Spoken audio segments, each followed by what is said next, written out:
Hey everybody, welcome to another episode of Cinema A to B. Today we're going to talk about the 8th installment in the Mission Impossible series. We're going to talk about Mission Impossible Dead Reckoning Part 2. Sorry, there was no Part 2 to a Part 1. We're going to talk about Mission Impossible Final Reckoning. So Ben, start us off. So I think first off, I had a great viewing in this in IMAX. It looked and sounded fantastic. I thought it was worth the format, worth what I paid for it. Although, man, I'm not happy with Regal right now because those IMAX tickets just keep going up with no end in sight. So, no, I mean, obviously, a ton of expectation centered around this quote unquote final installment. And let's be honest, I mean, maybe a final installment when it comes to the Ethan Hunt like narrative, but I don't think this is the last Mission Impossible film. I don't even think it's the last one that Ethan Hunt will show up in, but I do theorize it's probably the last one he carries as like the main character. We'll see if they decide to try to reboot this thing. I know Cruise has said that he wanted Glenn Powell to carry the mantle. So we'll see. I had a good time with it. I thought it was an improvement on Dead Reckoning 1 on a lot of maybe some of the pacing complaints and like maybe the stakes not feeling that high, but a lot of the same stuff some of the same stuff I banged on for that movie is still here. I still have my complaints of Gabriel as a villain. I'm not happy. The exposition in this film is particularly painful for me. No joke. I have written down as one of my notes at the, like, cause I saw this too. And I wrote down a bunch of notes right as like the credits rolled. My first note was, holy exposition, Batman. Cause it was terrible. It was so terrible. It's so heavy handed. And I don't understand why, because McQuarrie is a good screenwriter. I think when he's given ample time maybe to do his thing.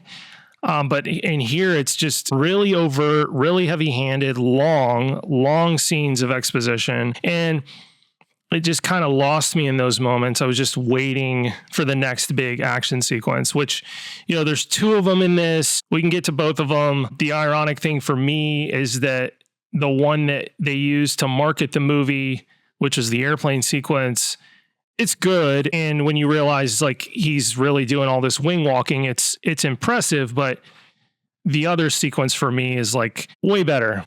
So should be no surprise to our listeners and to you, Ben, but already I'm 100% agreeing with you because I was going to point that out as one of my notes was that we should talk about it. I'm not going to spoil it until you like discuss it, but like there is, and I guess we will play spoiler on this, but yeah, there is another action sequence before the airplane that for me is some of the best 20 minutes in the entire Mission Impossible series. And I want us to kind of have more of a back and forth on that, so I won't really spill the beans on it. But yeah, it felt, in places, it definitely felt its 2:49 runtime.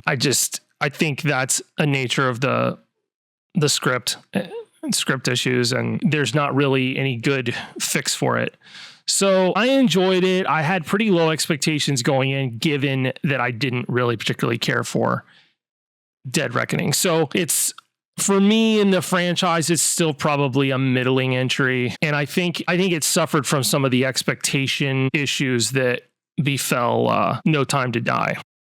I'm curious what your kind of big takeaways were on this more or less last entry. I mean, it's no surprise. I feel almost 100%. I mean, pretty much at this point, 100% the way you did. Like you've already kind of hit a lot of my talking points as well. Like I said, my first talking point was holy exposition, Batman. Second one was I felt the dialogue was just overall pretty terrible. Which again, that's not McQuarrie. I don't know what happened. I know he had help writing this, and I don't know how much involvement he had, if he was doing more like production work or pre-production work, those kind of things. But I do know that it didn't even hold up even comparatively some of the dialogue as it did in Dead Reckoning Part 1. I do like this better than Dead Reckoning Part 1 in almost every single way. I think this is definitely the better movie. I just don't like it. Like you said, it's definitely not my top of the Mission Impossible ones. Like I would easily take 3, 1, and probably the combo of Rogue Nation and Fallout over this. Like this would probably be in my 5 slot. but it was a little too overt in trying to make me feel things. Like that was what I felt like. I felt like it was heavy-handed on, you need to feel this way at this moment. Good movies don't do that. Good movies, yes, they lead you along, but it feels like that is I don't know, there's a difference between like, this is the natural emotional like curve you should be doing, where this kind of felt like, oh, there was no lead up, and then they just like dropped something and said, hey, this is how you need to feel. And I didn't really like that, just didn't connect to me as well. I agree with you. Gabriel is not scary at all. I still think he's a dumb bad guy. Like, I don't understand him in a lot of ways. I felt like in many ways they kind of retconned a lot of things, both the entity and this to kind of make it connect or do like fit their needs. That like, I remember not feeling like when I was watching this, I didn't feel this line up with what Dead Reckoning kind of had done. Like it was like, oh, let's quickly explain where we're going to go and where we're taking the entity and why Gabriel is doing this. And it was just like, okay, I'm here for the action sequences as well. Much like you, I saw this in IMAX and it was pretty close. I mean, like there's only probably like 10 people in the theater. Everyone was super respectful. Great picture, great sound. Was the only biggest problem I have, and this has been, I guess a problem with my premium seating was like for the first 7 minutes, the house lights were up in the movie, and no one was getting up, and I was getting pissed because I was like, this is like because the house lights were shining on the screen, so I'm like, some things were washed out, so I was getting pissed. So I ran out and kind of not yelled at the person, I was just like, hey, the house lights are still up and the movie's playing, and then. Like that was like a minute in, and 6 minutes later, still not off. And so I had to walk out again. And that's when one of the managers came in and turned off the lights. And I was just like, granted, I went on like their cheap Tuesday night. So it was like $12 to go to the IMAX. Matter. Yeah. It shouldn't. It doesn't matter. It should not be this way. Like, take pride in what you do. Yeah. I mean, but I will say, I'm glad that you pushed me to go see this in the theater and see it in IMAX, because my goodness, it was gorgeous in IMAX. It was amazing. It is. It's a great looking movie. I do want to get to this. So the action sequence, I think we both really enjoyed, and I'll reiterate, for me, it's some of the best 20 minutes the series has given us is Cruz going to the submarine. Yeah. Oh, absolutely. I don't know if you noticed the aspect ratio switch when he turns the valve. I thought that was a really nice touch. Kind of reminded me of the one in First Man when the hatch goes open and it expands. The music there was really nice. It was like a return to like the darker tone of earlier Mission Impossible movies, Part 2 notwithstanding. But I felt like tonally it was like a return to form. It's just Ethan Hunt. There's nobody else. It's him against the elements. It's creepy. It's eerie. The lighting scheme when he's in with the ballistic missiles or torpedoes is really cool. I was blown away. I was like, by the time we got to the airplane, I was like, I think I've seen the best sequence in the film already. And I'll be honest, that scene might be good enough to justify me actually owning a copy of this movie, because I hadn't seen something that compelling since like the sandworm sequence in Dune 2. Yeah, I can agree with that. That's kind of the last time that I was in a theater where I saw an action sequence like that was where everything was just firing. The visuals and the stunt work was like deceptively good. Yeah, it's a special sequence. It really is. I think it's worth the price of admission. I came out of it going, I'd probably pay for another IMAX ticket just to watch that again, like to catch it at that point, go in, sit down, watch it for 20 minutes, and then step out and get on with the rest of my day. And I don't want to knock too much on the plane sequence. So that was really cool to have in IMAX. I mean, and there was actually a decent amount in IMAX that they shot that really worked. And I do really love the aspect change. I think it really works, but. The plane sequence was definitely nice and good, but like I almost felt like it was too similar to where he kind of like gets attached to the side of the plane in Fallout or Rogue Nation, one of those and stuff like that. So I was like, we've kind of been here where the sub, while it felt reminiscent of when he goes into the underground base, like to get the drive or whatever, and he's got to hold his breath for 6 minutes. Yes. This felt so much more dangerous than that, though, like in so many ways. And it felt much more realistic, too. I mean, there was less. I mean, there are certainly moments of suspension of disbelief given his. How he decided to leave. the depths that he's at, and the cold temperatures of the water. Like, yeah. But it's eerie. And they cut to those crew members that have got like mold growing on them, and it has a little bit of a horror element to it. And it's creepy. By the way, I've decided that, totally changing the subject, I've decided that this movie actually might be the best Mission Impossible drinking game movie because of the reuse of the word Podkova, especially by Gabriel. Dude, you'd be drunk within like first 20 minutes. I'm looking forward to watching the movie where every time Podkova throw it, because especially the airplane sequence, every other word out of Gabriel's mouth is, "You will bring me the Podkova. It is written, the Podkova will be mine." Oh, it's terrible. It's so terrible. Felt like he feels like a video game, a villain. He like from maybe like Call of Duty or Black Ops or something like that. Like he's so one dimensional. No, he's not scary. He's not scary at all. And they try to make it out that he is this old nemesis of Ethan Hunt's, and it's just not really. Well, and that's one of the things I actually wrote down that I really didn't like about this movie as well, was they tried so hard to connect Final Reckoning and Gabriel and Entity with so much that has happened in the past with his life. Like they try to be like, I don't remember exactly the lines because it's been a week, but I remember like they try to tie themselves to like Philip Seymour Hoffman's character, or like I forget I was like, we don't need this. I don't need to go back through all 60 things. Oh, and the whole fact of turning the guy from oh my goodness, Boardwalk Empire into the son of John Voight from Mission Impossible 1. That was the dumbest thing. I'm like, I don't need this.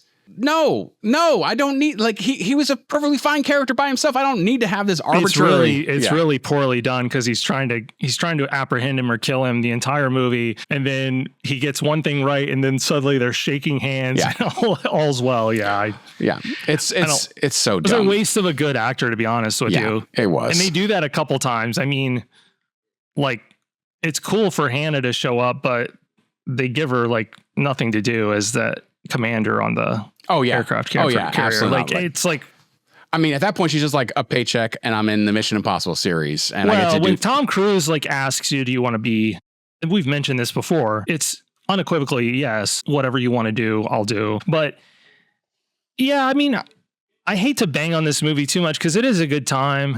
It's not a great movie, though. No, it's not. It's not. I think that's, unfortunately, that's just going to be the legacy of like these Mission Impossible movies, is like there's an unevenness to them, generally speaking. I mean, I think they hit their stride with, like, 3 was the course corrector movie, right? Courtesy of Abrams. I didn't think that movie was particularly well shot, because I think Abrams was still stuck in the mindset of shooting things the way he had television.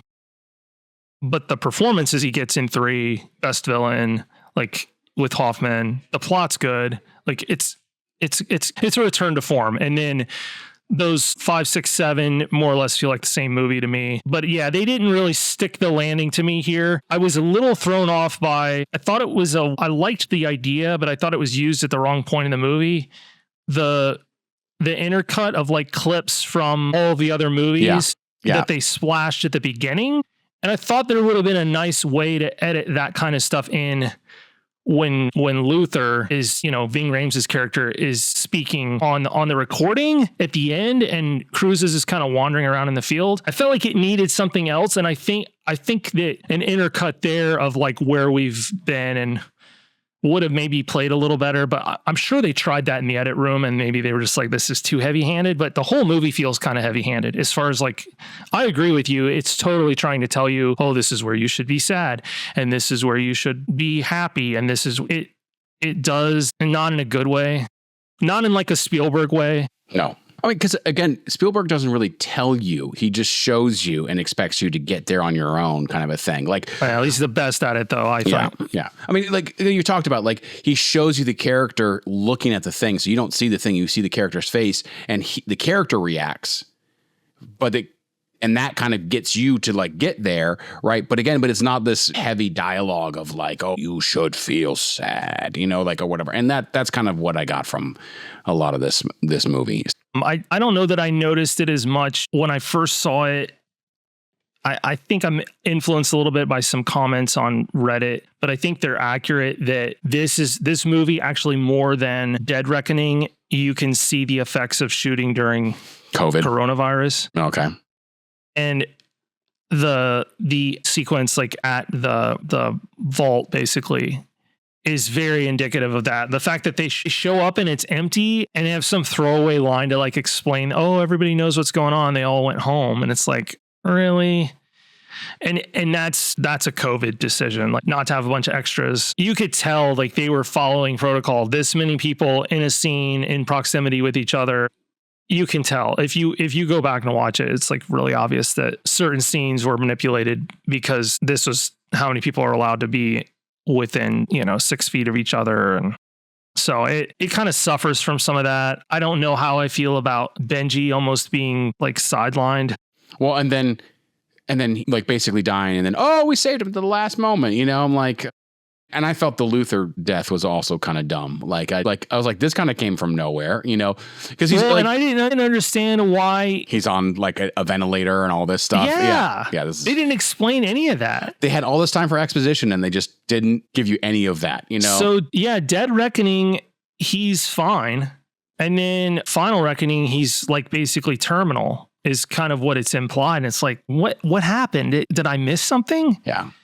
Yeah, I didn't like that at all either. I mean, no, I did like them bringing back the guy from Langley. Yeah, that was fun. Man, the entire time I had to look her up, but his wife, I would have sworn until I look it up that it was Elaine Miles from Northern Exposure. The like secretary at the doctor's, the doctor's office or whatever. I was like, oh my goodness, it's her. And it's not her. It's not.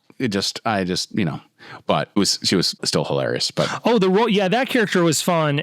I actually liked this sequence. The stuff in Alaska I thought was kind of funny and like pretty well done with Haley kind of interacting with her. Like, I'm driving the sled. Okay. And that nice exchange between Hunt and the guy from the vault.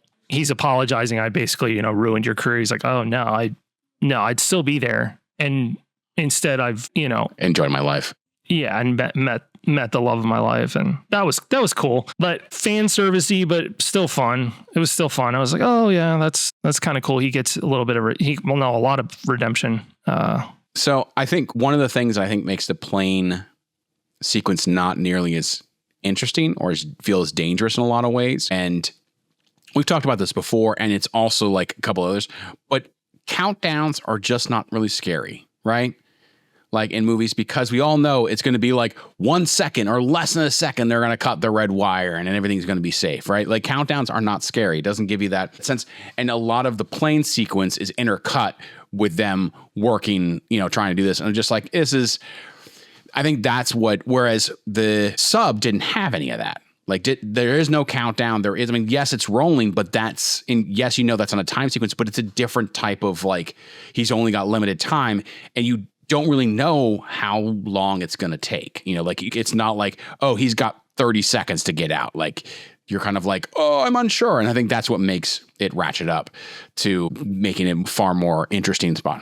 My other issue with the plane sequence is like, it doesn't really feel like it serves the story. It just feels like a preset stunt sequence to me.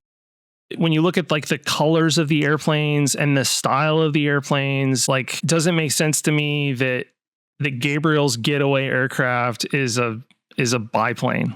Why?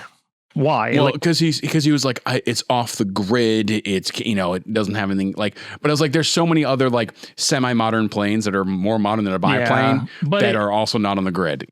Yeah, no. And hats off to Cruise. Like dude looks incredible I know he's had work done and stuff on his face, but like dude's physically just a freak show to be doing this at 61. I think he's 62 now, but once again, I'll reiterate, he is one heck of an athlete. Just his athleticism's kind of second to none. I loved they asked Brad Pitt, would he do a film with Pitt again or with Cruise again? Because they were in an interview with the vampire and stuff, and he was like, well, as long as I'm not expect to have my butt in an airplane somewhere, like sure.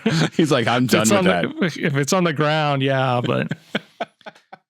I did like near the end of the fight with the aircraft, I'm trying to think which entry it is, but I felt like I'd seen it before where like Ethan gets kind of filled with rage and just freaking yells at Gabriel. And I feel like he's done this in another one of these movies. And I really like that, because right after he did that, he just broke his freaking arm, which I like yipped or whooped in the theater real loud when he broke Gabriel's arm, mainly because I'm just sick of seeing the character. And I'm just like, I want damage done to him. I'm not not even rooting for you as a bad guy.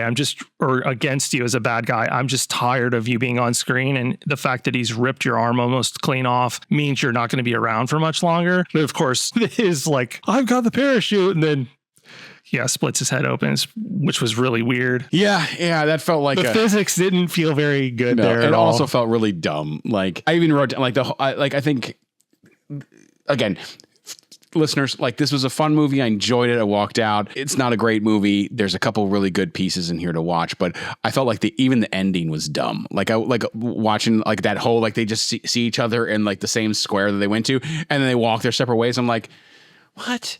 It was like Ocean's 11. Yeah, it was. But at least Ocean's 11 had like a point, like of what they did. Like, you know, like this. I'm like, wait, what? So what's happening? Like, is he retired now? Is he like, what's going? Like, he's keeper of the of the entity. Which again, I'm like, I have so many questions and so many just dumb. This is just dumb. You know, I do agree with these two movies as sort of just a highly entertaining warning against the ills of AI. But once again, I don't know if they went far enough with it, with like what it really could do. It always seemed, I mean, I guess they push the world towards the brink of nuclear annihilation, but that sort of thing is almost happening like off screen. I mean, they show missiles fueling, but it's like, I've seen missiles fueling in movies now for 40 years. So it doesn't really, really feel that scary. So I don't know. I agree that AI is like a potential boogeyman for like legit one in a whole host of ways, but with the way, they're able to manipulate footage now. And I mean, we're getting close to like, I'd say we're a year out to not being able to tell on social media, like what's real and what's not, which is terrifying. Very terrifying. That wasn't addressed as much, but it still serves as like this early warning piece, I think, from the writers. I think that's what they're getting at. They weren't just using it as this scary thing. I think there is like a good potential narrative there for the ills of AI and it controlling like weaponry. And as we've learned, to save your soul, make sure you don't go into the box and put the mask on to get indoctrinated by AI. I thought that was the dumbest thing. It's like electroshock therapying him. Yeah. It's like, what? What is this? I'm like, what the heck? Again, so many things I'm just like, huh? Why this choice? And like, we could have cut this out. It wouldn't have been 3 hours. It's easy for me to critique this stuff, but by the way, totally 100% was saw the whole Nick Offerman saving the president like a mile away. Like I was like, this isn't scary at all. Like I know they try to set it up, and I'm just like, no, he's gonna be the one who protects the president. You know, like that's kind of how I felt, and not, I don't know. I know they try to set it up as making him the bad guy, but and I still don't understand Kittredge. It makes no sense. Like, he just gets to do whatever, opposes Ethan at every turn, and then is still has his job, still walking around. It's like, that was super unsatisfying. Like, had I made these movies, the AI would have been in the control of someone the entire time, and it would have been freaking Kittredge. And the whole final thing would have been against Kittredge. And who would have been not Gabriel. And would have been more dangerous. Kittredge would have been pulling the strings the whole time. So you want to bring back a potential villain, because I always adore the scene in the restaurant with the big aquarium in the first Mission Impossible. By the way, that is the best director of a Mission Impossible film, is Brian De Palma. I agree. Without question. But you get the Dutch angle shot, reverse shot with, I can see you're very upset. You've never seen me very upset. And then, uses the exploding gum. But like, maybe in some ways I felt like they had to up the ante with these two, instead of going small And that was what I always felt like was a strength of, especially Skyfall went small at the end. Oh my goodness. Where it was just mono a mono. And I felt like that's what the sub sequence felt like. It felt smaller. It's just one guy in this creepy sub, claustrophobic, and then they felt like they needed to go big again for the finale. And I think, I don't know.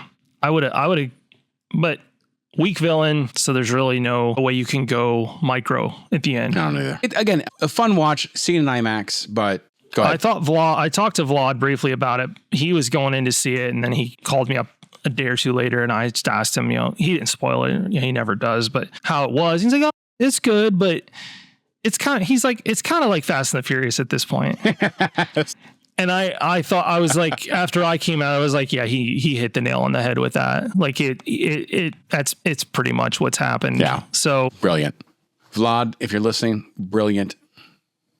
Just brilliant. Right out the bat. Well done. You got it in one sentence, which took us 30 minutes. Yeah.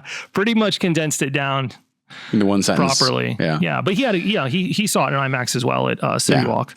Oh, so, yeah. That probably was good. I do have to say, going back, I did, like you said, I liked when they ratcheted up to the IMAX. I was like, this is totally a gimmick, but I'm here for it. I'm 100% here for it. I loved it. I thought it was great. But yeah, and I thought it looked really good for not being shot on any IMAX camera. Like I could really tell clarity. The fight sequence on the sub with the guy that's trying to kill him when he's on the treadmill. Oh yeah. And that was all IMAX, and I could tell it was just a clearer, crisper image. That fight sequence was good. Well, do you have anything less? No, I think I've dumped on this movie long enough. Again, enjoyed it. Glad I only spent $12 to see it in IMAX. So, but other than that, yeah.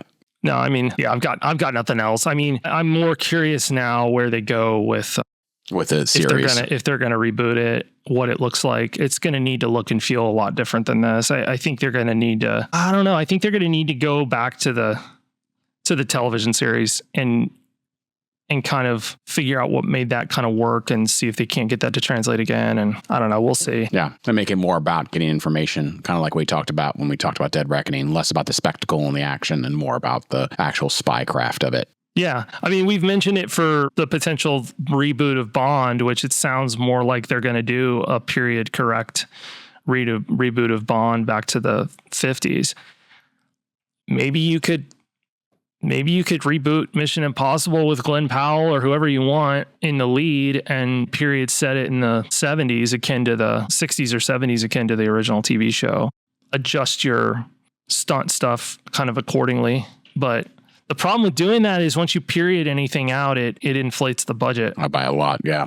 By quite a bit. Yeah, costumes and cars and sets and stuff. Yeah, it all gets really expensive. So, yeah, I don't know. Curious what they do. I don't think we've seen the last of Mission Impossible as a film franchise, even though, unfortunately, this one's not making enough money to be I don't think it's going to break even when you start figuring the marketing in and stuff. It's made a lot of money, but not enough. Like they needed it to be $1 billion kind of take, and that's not what we're looking at. Yeah, the estimated budget was like $400 million, and it's made worldwide like $500 million. So like you haven't even touched the marketing budget at all. Like really. I think 30% of the budget went to Cruise's salary. Oh my goodness. Yeah. That's what I think that's the number. Somebody can correct me if I'm wrong, but I believe know that's he's what also, I read was 30%. Because he's also producer credit on it too. So, so he's probably got back end points, but. Well, we're probably not going to see much from that, but you got anything else before we wrap up? Nope. We just want to say thank you so much to all our listeners. We really appreciate you joining us every week for episodes of our little podcast that we have decided to do. We really thank you, and we will see you next week with another episode of Cinema A to B.